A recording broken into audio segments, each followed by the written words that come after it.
বৃষ্টিময় সকাল বন্ধুরা, খুব জোর বৃষ্টি হচ্ছে। এত জোরে বৃষ্টি হচ্ছে না, আপনাদেরকে দেখাই কত জোরে বৃষ্টি হচ্ছে।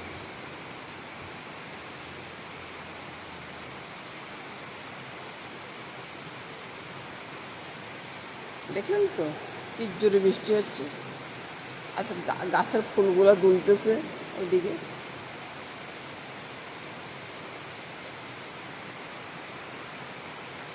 সকালবেলা উঠে বেশ মজা লাগতেছে। এত বৃষ্টি হচ্ছে, তারপরও কোনো ঠান্ডা নাই। আর আমার গাছে কোনো ফুলে ফুটেনি। এই যে কলিটা মনে কালকে ফুটবে। আর এদিকে আমার মামুনের কাজ শুরু হয়ে গেছে। বলুন, এই যে সব কিছু রেডি করতেছে। এই ঘিটা না নিজের ঘরের তৈরি, দাদুভাইয়ের জন্য। সবসময় আমি দাদুভাইয়ের জন্য ঘরে ঘি তৈরি করি। আর আসুন মামনি কি করতেছে রে, এই যে দেখুন ঘর অন্ধকারে ইনি ঘর জাত দিচ্ছে, বুঝছেন। সকাল বন্ধুরা, কেমন আছেন আপনারা? এই বৃষ্টির দিনে ভালো আছেন তো সবাই? বৃষ্টিময় সকাল শুভ হোক সবাই জন্য। অঝোর বৃষ্টি, অঝোর বৃষ্টি। এবার আমি যাই ঠাকুর ঘরটা পরিষ্কার করবো, ঠাকুরের ফুলগুলো রেডি করব, সব কিছু করে তারপরে যাই সকালবেলা জলখাবারটা কী করবো সেটা একবার চিন্তা করব। তারপরে ঠাকুর ঘরে যাবো আবার। চলুন যাই। বারান্দা বসে পটলগুলা রেডি করে নিচ্ছি। কয়েকটা রেডি করে নিচ্ছি, এরকম করে রেডি করে নিচ্ছি। এগুলোকে আজকে সকালবেলার জন্য করব। সকালবেলার জন্য একটু এই যে কালিয়া বা কোরমা যেরকমই বলুন না কেন, রুটির সাথে খাওয়ার জন্য করবো। রুটির সাথে খাওয়ার জন্য করবো যখন, তখন তো একটু মিষ্টি মিষ্টি হইতেই হবে, তাই না? তো একটু মিষ্টি মিষ্টি করেই করবো, ঝাল করবো না। তাহলে সবাই পছন্দ করে খাবে। আর পটল তো আমার ভীষণ পছন্দ, আমার ছেলেরও ভীষণ পছন্দ। দেখা যাক কীরকম হয় তরকারিটা। সুন্দর করে সবগুলো কেটে নিচ্ছি, তারপর রান্না করার সময় দেখাবো। আর এর ফাঁকে আরও অনেক অনেক কাজ বাকি আছে। 1 2 3 4 5 6 7 8 9 10 1 2 3 4 5 6 7 8 কি হলো? হ্যাঁ হ্যাঁ 1 2 3 4 5 6 7 8 9 10 কি হলো? করো করো করো। 1 2 3 4 5 6 7 8 9 10 2 3 4 5 6 7 8 9 10 তারপরে তারপরে 1 2 3 4 5 6 7 8 9 10 1 2 3 4 5 6 7 8 9 10 হ্যাঁ 1 2 3 4 5 6 7 8 9 10 শুয়ে যাও শুয়ে যাও শুয়ে যাও শুয়ে যাও শুয়ে যাও। ঠাকুরের ফুল টুলগুলো সাজিয়ে দিলাম, সব কিছু রেডি আছে। এখন শুধু পূজাটা দেব। আর চলুন যাই। এবার বন্ধুরা রান্নাঘরে চলে আসলাম। রান্নাঘরে কি নিয়ে আসলাম এবার দেখুন। রান্নাবান্না নিয়ে তো রান্নাঘরে আসা যায় না। তো এই কী করবো, সকালবেলার জন্য পটলগুলো রান্না করব। পটলগুলো কীভাবে কী করব পরে দেখাবো। আগে তো সব কিছু রেডি করে নিই। এই যে পটলের জন্য এখানে কাজু, পেঁয়াজ, রসুন, আদা ভিজানো আছে, সাথে কাঁচা লঙ্কা আছে। এগুলোকে আগে পেস্ট করে নিই বন্ধুরা। আমার রান্নাঘরে রান্নাটা না তাড়াতাড়ি করবো, তাড়াতাড়ি করে একটা গায়ে হলুদে যাব, আপনাদেরকে নিয়ে যাব, একটু দেখেন। তো আমার বিল্ডিংয়ের, আমাদের বিল্ডিংয়ের যে একটা গায়ে হলুদ আছে, তো অনুষ্ঠানে যাব, আপনাদেরকে দেখাবো। মামনি হাসতেছে, দেখুন কী অবস্থা। তো রান্নাবান্না নিয়ে চলে আসছি, সব কিছু রেডি করা আছে। এই যে সব কিছু রেডি করে রেখেছি। আর এদিকে শুরু করে দিই রান্নাটা। আর মামনিরও শিখাবো, ওই জন্যে হাসতেছে, বুঝছেন। এই মেয়েটা না শুধু শুধু হাসে। আরে মনে রাখো না, রান্নাগুলো মনে রাখো, পরবর্তীতে আমার করে খাওয়াইতে হবো না, আমাকে তো করে খাওয়াইতে হবো না। তো শুরু করে দিই রান্নাগুলো। দুইটা বসাই দিলাম, দুই দিকে হয়ে যাবে। একদিকে লাউ চিটে বসালাম, আর একদিকে ওই যে পটলের রান্নাটা করব। কিভাবে করব আজ নতুন পদ্ধতিতে পটলের রান্নাটা করতেছি, দেখতে থাকুন বন্ধুরা। কারোর সাথে অবশ্যই মিলবে না, আমার রান্না আমার মতোই হয় আর কি। তো সেটা দেখুন। প্রথমে কড়াইতে তেল দিয়ে দিই, আর মশলাগুলো জারে ঢুকিয়ে নিলাম, ব্লেন্ড করে নেব। আর জারটা দেখে কিছু মনে করবেন, অন্য 10 বছর হয়ে গেছে জারটা। এদিকটা পটলগুলো ছেড়ে দিই, আস্তে আস্তে ভাজা হইতে থাকুক, তাই না? আর ওদিকটা মেথি ফোড়ন দিয়ে লাউটা ছেড়ে দিই।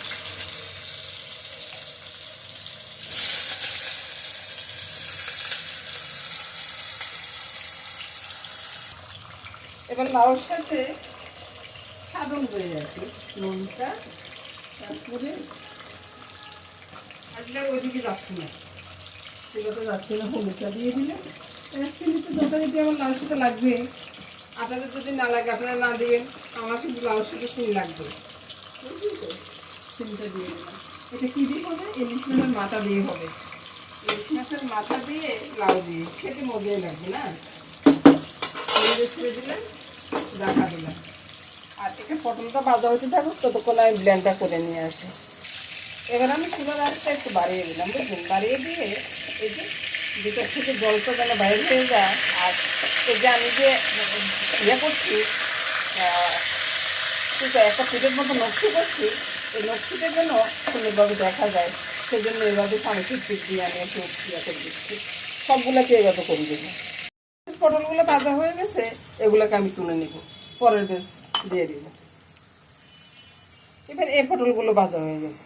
ভাই আপনি কীভাবে রান্না করবেন সেটা আপনি দেখান, আমি হয়তো একটু আইডিয়া দিচ্ছি যে এইভাবে রান্না করলে এটা হবে বা ওইভাবে রান্না করলে এটা হবে। আর আপনি কীভাবে রান্না করবেন সেটা আপনি দেখান। আপনারও তো আমার রান্নাটা পছন্দ নাও হতে পারে।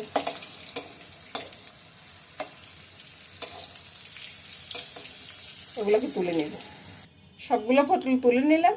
আর সুন্দর একটা গ্রান ছড়াচ্ছে, বুঝলেন? পটল রান্না করলে তো পটলের একটু গ্রান হয়ে, তাই না? তো এখানে আমি এই যে আমার লংটা কোন দিকে গেছে দেখতেছি না, কিন্তু দারচিনি এলাচি তেজপাতা দিয়ে দিলাম। লংটা মনে হয় এটার সাথে পড়ে গেছে, কিছু ইয়ে নাই। ওই তো লং, এই যে লং টোয়া দিয়েছি, লংটা কিন্তু আগে পড়ে গেছে, বুঝছেন? তো এবার কি করবো, ওই যে বাটা মশলাটা আছে না, এই বাটা মশলা পেস্ট করাটা ছেড়ে দেবো। আমি ব্লেন্ড করছি যেটা আর কি, এটা ছেড়ে দিলাম। এই রান্নাটা না আমি একটু সাদা সাদা রাখতে চেয়েছি। আপনারা চাইলে একটু নুন হলুদ আর লঙ্কা দিতে পারেন, তাহলে কিন্তু কালার হয়ে যাবে, বুঝছেন? আর এবার দেখুন নুন আর চিনি সামান্য একটু, তো এগুলোকে একটু ধুয়ে দিয়ে দিই। আহা হা, দারুণ রান ছড়াচ্ছে রে ভাই, ওই জন্যে বলতেছি আহা হা। ভাই বারবার একটু নেড়ে ছেড়ে দিবেন, নাহলে কিন্তু কাজু বাদাম দেওয়া আছে তো, এটা নিচে ধরে যেতে পারে। ভাই যেভাবে হোক কড়াইয়া থেকে তেলটা বের করার চেষ্টা করবেন, বুঝছেন? আপনি যদি মনে করেন যে তেলটা বের করবেন না, এমনি ছেড়ে দিবেন, তাহলে কিন্তু কালারটা একটু সুন্দর হবে না, বুঝছেন? ওই জন্য আমি চেষ্টা করতেছি কড়াইয়া থেকে যেন তেল বের হয়। এবার দেখুন তেলগুলো কত সুন্দর, গলাটা বসে গেছে রে ভাই, তেলগুলো কত সুন্দরে বের হচ্ছে। এবার আমি পটলগুলো ঢেলে দিই এটার সাথে। আর পটল তো ভাজাই আছে, এমন কোনো নাড়াচাড়ার দরকার পড়বে না। আবার বেশি নাড়তে যাবেন না, নাড়তে গেলে অবশ্য পটলগুলো ভেঙে যেতে পারে, বুঝছেন? আপনি যদি চান তো আর একটু সাদা করতে পারেন, কীভাবে সাদা করবেন সেটা দেখাচ্ছি। এবার ভাই এই দুধটা ঢেলে দেন, বুঝছেন? তাইলে একবারে সাদা হয়ে যাবে, আর এটা অন্যরকম হবে না। তো এটা সাদা করে দিলাম। এবার দারচিনি এলাচের গুঁড়াটা দিয়ে দিই। এবার একটু দারচিনি এলাচের গুঁড়াটা ছড়িয়ে দিয়ে একটু ঢাকনা চাপা দিয়ে দিব, বুঝছেন? ঢাকনা চাপা দিলে হবে কি, আর বেশি নাড়াচাড়ার দরকার পড়বে না, বাস নামিয়ে নেব। এই রান্নাটা আপনি নিরামিষ দিনে হোক, ভোগে হোক, ঠাকুরের ভোগে আর কি, খুব সুন্দর মানায়। এবার চুলাটা বন্ধ করে দিছি। আর লাউর দিকে তো আপনাদেরকে দেখাইতেছি না, লাউটাও হয়ে গেছে। চুলাটা তো বন্ধ করে দিছি অনেক আগে। যে সুন্দর একটা সেন্ট বের হচ্ছে রে ভাই, এবার নামাবো। আচ্ছা ভাই, নিরামিষ দিনের কথা বলছি, আবার অনেকে আমার ভুল বুঝতে পারেন যে আমি রসুন পেঁয়াজ দিছি। আপনি রসুন পেঁয়াজ দিবেন না, না দিয়ে নিরামিষ রান্না করুন, এভাবে রান্না করুন, দেখবেন যে কত টেস্ট হয়। ভোগে দিবেন, গোবিন্দ পছন্দ করবে। তো এই রান্নাটা শেষ করলাম, এবার লাউটা নামাই তারপর দেখাচ্ছি। লাউটা রান্না করতে আমার কত কষ্ট হয়েছে জানেন? আপনাদের মেশামশাই একটা বুড়া লাউ নিয়ে আসছে, লাউর এক এক বিচি কত বড় বড় হয়ে গেছে। পরে কি করব আমি একবারে অর্ধেকটা ব্লেন্ড করে নিছি, ব্লেন্ড করে নিয়ে তারপর রান্না করে ফেলছি তাড়াতাড়ি করে ইলিশ মাছের মাথা দিয়ে। খাইতে কি অস্বাদ হবে? নিশ্চয়ই না। এবার দেখুন তো লাউ রান্নাটা কত সুন্দর হয়েছে।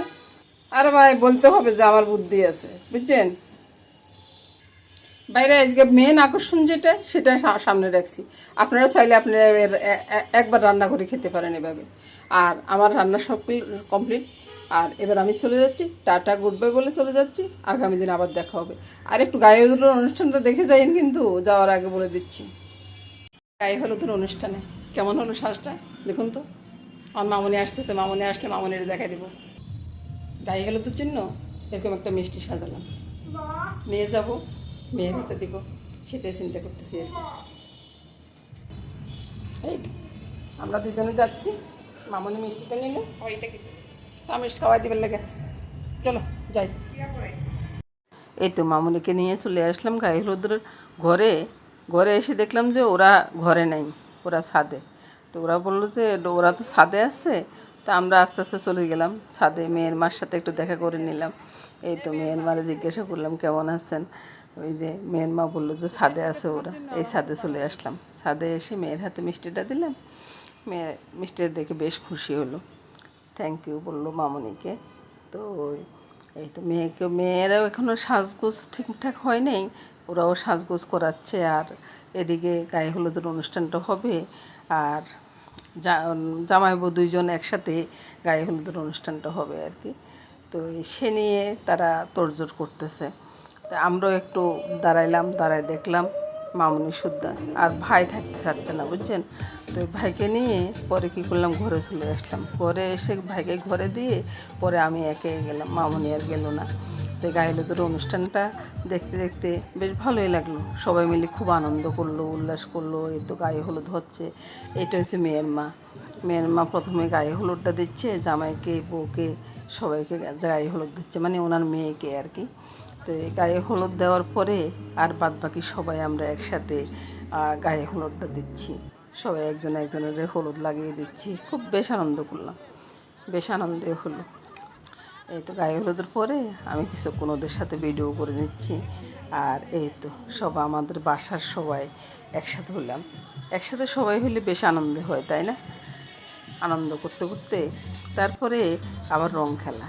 এই তো মেয়ের হাতে দুইটা রং দিয়ে দিল।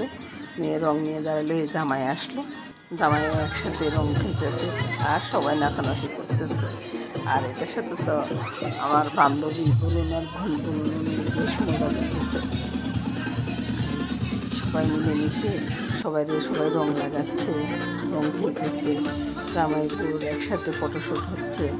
সব মিলেমিশে খুব সুন্দর একটা দিন কাটালাম আজকাল অনেকদিন পর।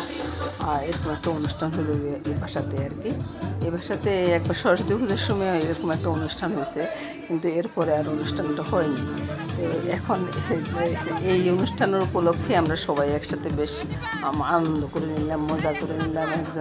সবাই ছবি তুলতেছে, একজন একজনকে ধরে সবাই মিলেমিশে খুব আনন্দ, খুব খুব আনন্দ হলো। এবার কিছুক্ষণ ওরা নাচানাচি করলো। আর নাচের তালে এখন বউকে ডেকে নিয়ে আসবে। বউ শুদ্ধা মানে মেয়ে, এখনও তো বউ হয়নি, এখনও মেয়ে আছে। মেয়ে শুদ্ধা নাচানাচি করতেছে আর দেখতে বেশ মজা লাগতেছে। মেয়েটাও বেশ সুন্দর, আর বলতেই হয় মেয়েটাও বেশ সুন্দর। ও নাচানাচি করতেছে দেখলাম, খুব ভালো লাগে। এবার মানে বরের সাথে একটু নাচানাচি করবে, তারপরে সবাই এক এক করে নাচানাচি করতেছে। তো এবার দেখলেন তো এখন সবাই সব কিছু করে। এখন আর আগের মতো নাই, আমাদের সময় তো একরকম ছিল, এখন আর সেরকম দিন নেই।